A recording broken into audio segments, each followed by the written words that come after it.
feestelijke meimaand Loerdenschot. Straatvoetbaltoernooi Koninginnedag. Het is vandaag 19 april, dit is het Pelemaasjournaal.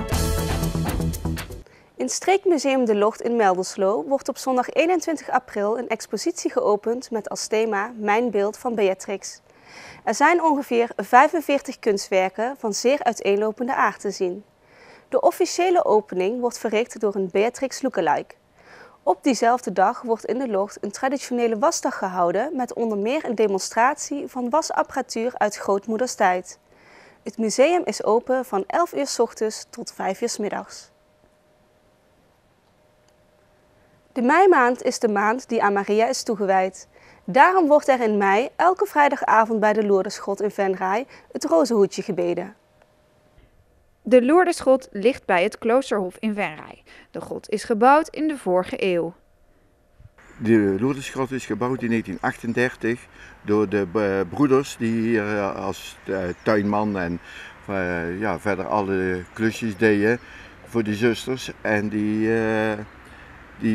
hebben die gebouwd van kooks. De meeste kun je ook zien dat het kooksstukken zijn van vroeger van de mijnen.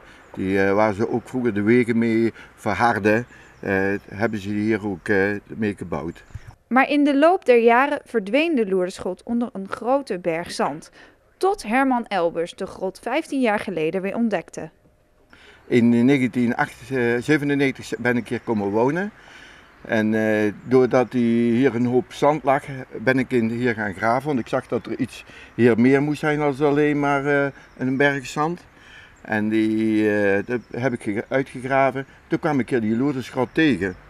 En het mooie daarvan is dat ik toen dacht, er staan geen beelden. Toen als vrijwilliger van de Paterskerk heb ik daar die pastoor gevraagd of ik onder in die kelder dat hele grote beeld mee mocht nemen van Maria, om daar hierin te zetten.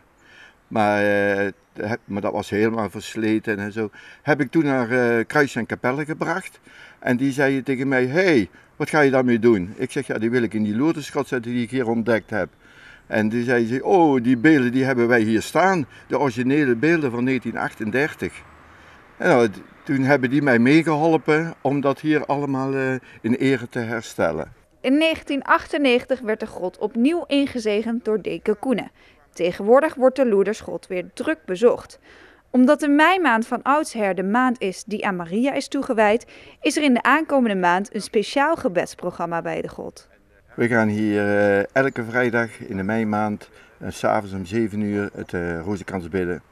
Meestal komt er een priester en die gaat voorbidden.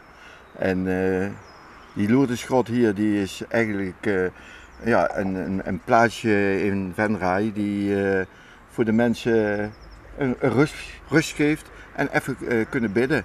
Omdat het 15 jaar geleden is dat Herman de grot heeft ontdekt, wordt de laatste vrijdagavond op 31 mei extra speciaal. Er komt dan een tent bij de grot te staan en er zal koffie en gebak zijn die avond. De Iedereen kan sportendag 2013. Een dag vol activiteiten voor mensen met en zonder beperking gaat niet door. Reden hiervoor is dat er te weinig aanmeldingen zijn om deze dag in te vullen. De Iedereen kan sportendag zal op zondag 28 april in Venray plaatsvinden.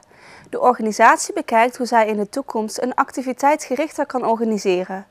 De Iedereen kan sportendag is een initiatief van het samenwerkingsverband Aangepast Sporten in Noord-Limburg.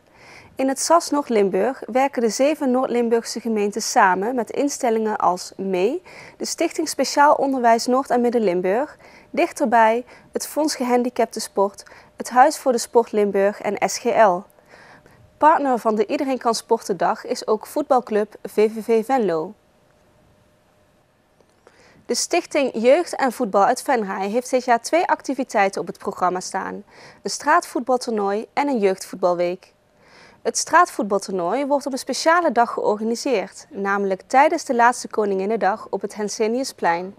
Op Koninginnedag organiseren wij dit jaar een straatvoetbaltoernooi op het Henseniusplein. Hoe gaat dat eruit zien? Het gaat eruit zien in de vorm van kinderen die bij de vereniging in de C, D, E of F spelen. Die kunnen daar meedoen, maar ook kinderen die niet bij een vereniging zitten mogen meedoen. En we hebben dus 2 pools gemaakt.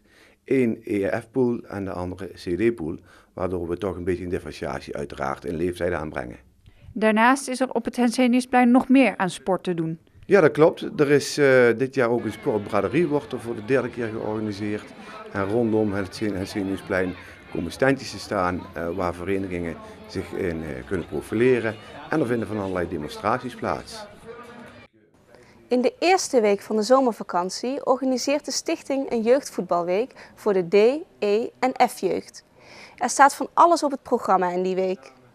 Ja, we gaan positiespel gaan we trainen, we gaan technieken trainen. En als rode draad daar doorheen loopt een toernooi waar ongeveer een 4-5-tal kinderen per team zeg maar, ingedeeld worden in groepjes. En zo gaan die kinderen dus de hele week zeg maar, ook een toernooitje spelen met uiteraard op vrijdagmiddag van allerlei finales, van allerlei activiteiten. Een deel van de inkomsten gaat naar het Ronald McDonald Huis.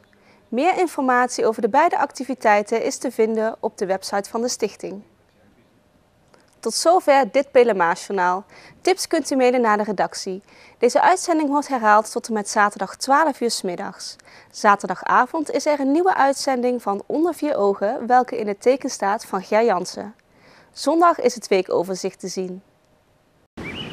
Weer of geen weer, bij ons is het altijd vakantieweer. Vannacht zal het droog blijven. Met een zwakke wind wordt het circa 3 graden. Overdag gaat de zon flink stralen en stijgt de temperatuur naar zo'n 12 graden met een matige wind uit het noordoosten. Ook zondag is het zonnig, maar met sluierbewolking en een zwakke noordoostelijke wind. Ik wens u een prettig weekend en graag tot maandag.